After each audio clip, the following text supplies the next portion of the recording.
फातिमा की रानी माँ, प्रभु यीशु की माँ, आसरा तू ही है माँ।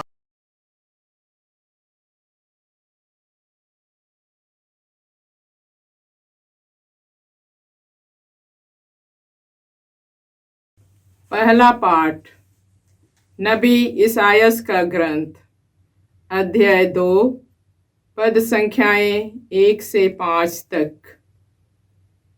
यरूशलेम तथा यूदा के विषय में आमोस के पुत्र इसायास का देखा हुआ दिव्य दृश्य। ईश्वर के मंदिर का पर्वत पहाड़ों के ऊपर उठेगा और पहाड़ियों से ऊंचा होगा। सभी राष्ट्र वहां इकट्ठे होंगे।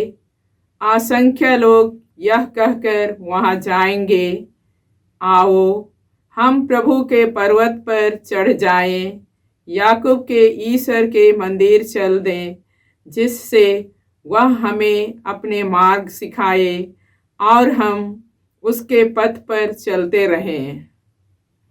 क्योंकि सियोन से संहिता प्रकट हो जाएगी और यरूशलेम से प्रभु की वाणी। वह राष्ट्रों पर शासन करेगा और देशों के आपसी झगड़े मिटाएगा। वे अपनी तलवार को पीट पीट कर फाल और अपने भाले को हंसिया बना लेंगे। राष्ट्र एक दूसरे पर तलवार नहीं चलाएंगे और युद्ध विद्या की शिक्षा समाप्त हो जाएगी। याकूब के वंश, आओ हम प्रभु की ज्योति में चलते रहें। प्रभु की वाणी। ईश्वर को धन्यवाद। वचन अनुवाक्य।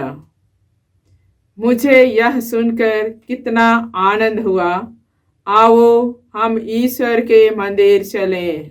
मुझे यह सुनकर कितना आनंद हुआ, आओ हम ईश्वर के मंदिर चलें। मुझे यह सुनकर कितना आनंद हुआ, आओ हम ईश्वर के मंदिर चलें। हे यरूशलेम, अब हम पहुँचे हैं, हमने तेरे फाटकों में प्रवेश किया है। अनुवाक्य। मुझे यह सुनकर कितना आनंद हुआ, आओ हम ईश्वर के मंदिर चलें। मुझे यह सुनकर कितना आनंद हुआ, आओ हम ईश्वर के मंदिर चलें। यरूशलेम का पुनर्निर्माण हो गया है, उसके नागरिक एकता के सूत्र में बंधे हुए हैं। यहाँ इस्राएल के वंश, प्रभु के वंश आते हैं। अनुवाक्य। मुझे यह सुनकर कितना आनंद हुआ, आओ हम ईश्वर के मंदिर चलें। मुझे यह सुनकर कितना आनंद हुआ, आओ हम ईश्वर के मंदिर चलें। यहाँ सबके सब भाई बंधु हैं, इसलिए मैं कहता हूँ, तुझ में शांति बनी रहे। हमारा प्रभु ईश्वर यहाँ निवास करता है, इसलिए मैं तेरे कल्याण की मंगल कामना करता हूँ। अनुवाक्य। मुझे यह सुनकर कितना आनंद हुआ, आओ हम ईश्वर के मंदिर चलें। मुझे यह सुनकर कितना आनंद हुआ, आओ हम ईश्वर के मंदिर चलें। दूसरा पाठ रोमियों के नाम संत पौलुस का पत्र, अध्याय 13, पद संख्याएं 11 से 14 तक। आप लोग समय पहचानते हैं, आप लोग जानते हैं कि नींद से जागने की घड़ी आ गई है।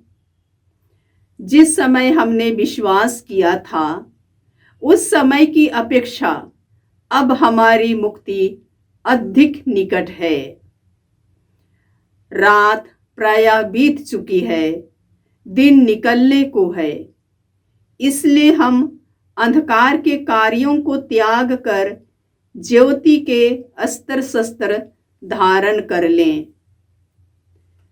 हम दिन के योग्य आचरण करें। हम रंगरलियों और नशेबाजी, व्याभिचार और भोग विलास, झगड़े और ईर्ष्या से दूर रहें।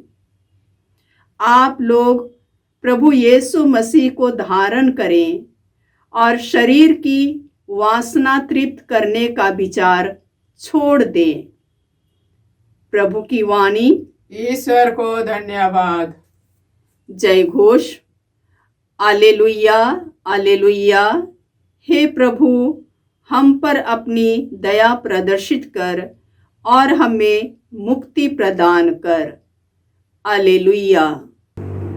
प्रभु आप लोगों के साथ हो और आपकी आत्मा के साथ। संत मत्ती के अनुसार प्रभु यीशु ख्रिस्त का पवित्र सुसमाचार। हे प्रभु तेरी महिमा हो। अध्याय 24 पद संख्याएं 37 से 44। यीशु ने अपने शिष्यों से कहा, जो नूह के दिन में हुआ था वही मानव पुत्र के आगमन के समय होगा। जल प्रलय के पहले नूह के जहाज पर चढ़ने के दिन तक लोग खाते पीते और शादी ब्याह करते रहे। जब तक प्रलय नहीं आया और सबको बहा नहीं दिया, तब तक किसी को इसका कुछ भी पता नहीं था। मानव पुत्र के समय वैसा ही होगा। उस समय 2 पुरुष खेत में होंगे, एक उठा लिया जाएगा और दूसरा छोड़ दिया जाएगा। 2 स्त्रियां चक्की पीसती होंगी, एक उठा ली जाएगी और दूसरी छोड़ दी जाएगी। इसलिए जागते रहो, क्योंकि तुम नहीं जानते कि तुम्हारा प्रभु किस दिन आएगा। यह अच्छी तरह समझ लो। यदि घर के स्वामी को मालूम होता कि चोर किस घड़ी आएगी, तो वह जागता रहता और अपने घर में सेंध लगने नहीं देता। इसलिए तुम भी तैयार रहो, क्योंकि जिस घड़ी तुम उसके आने की नहीं सोचते, उसी घड़ी मानव पुत्र आएगा। यह प्रभु का सुसमाचार है। हे ख्रिस्त तेरी स्तुति प्यारे हो। भाइयों और बहनों, अब नींद में जागने का घड़ी आ गई है। अब समय आ गया है कि हमारे मुक्ति निकट है। समय बीत चुका है और दिन निकलने वाला है, और अंधकार का कार्य त्याग कर ज्योति का शस्त्र धारण करने का समय आ गया है। इसलिए हम रंगरेलियों, नशेबाजी, व्यभिचार, भोग विलास, झगड़े और ईर्ष्या से दूर रहे। यीशु मसीह को धारण करें और शरीर की वासनाओं को तृप्त करने का विचार छोड़ दें, क्योंकि नूह के दिन में ऐसा ही हुआ। लोग खाते पीते रहे, मौज मस्ती करते रहे, एक दूसरे को लूटते रहे, मार काट करते रहे। लेकिन ऐसा हुआ कि नूह के जहाज के चढ़ने के दिन तक भी लोग यही करते रहे, और अंत में ऐसा हुआ कि जल प्रलय आया और सबको नष्ट कर दिया। मानव पुत्र के समय भी ऐसा ही हुआ। लोग खाते पीते रह गए। यीशु ज्योति बनकर आए, लेकिन उसकी ज्योति में चलने की अपेक्षा अंधकार में ही चलना पसंद किए। इस दिन जब यीशु आएंगे तो याद रखिएगा, यदि 2 स्त्रियां हैं तो एक छोड़ दी जाएगी। यदि 2 चक्की पीसती रहेगी, एक उठा ली जाएगी और दूसरी छोड़ दी जाएगी। इसलिए सावधान रहिए और उस दिन की प्रतीक्षा में आप यीशु को धारण कर पवित्र जीवन जिए, क्योंकि जो जागता है, सजग होता है, वह अपने घर में सेंध लगने नहीं देता। इसलिए आप लोग हमेशा तत्पर रहें, तैयार रहे, क्योंकि वे आप नहीं जानते कि मानव पुत्र किस घड़ी आएगा। वह उसी घड़ी आएगा जब आप उसकी आने की कभी भी नहीं सोचते। इसलिए आप दुनिया की सांसारिकता को त्याग कर यीशु को धारण करें, जो मुक्ति का साधन है। क्योंकि आज के पहले पाठ में बताया गया है कि जो प्रभु आएगा वह सभी राष्ट्रों पर शासन करेगा, सबों का झगड़ा मिटा देगा, अशांति दूर करेगा, अत्याचार दूर करेगा। इस जीवन में लोगों को अपने मार्ग की शिक्षा देगा।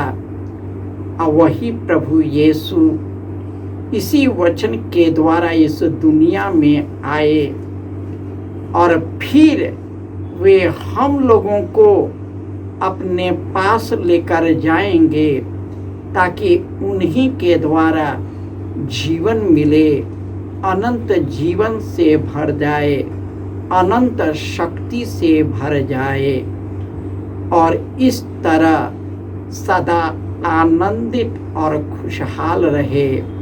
क्योंकि यह जीवन, यह दुनिया, यह संसार क्षण भंगुर है। हम कितना भी इस दुनिया का मालिक बन जाए, सब कुछ को छोड़ना है, अपने शरीर को भी त्याग देना है और यीशु को धारण करना है, जो पवित्र आत्मा और ईश्वर की कृपा से हमारे जीवन में प्रत्येक दिन पवित्र शरीर और लहू के द्वारा हमारे जीवन में आता है। वही हम लोगों को अनंत जीवन की ओर उन्मुख करेगा और हमें मुक्ति प्रदान करेगा। जय यीशु।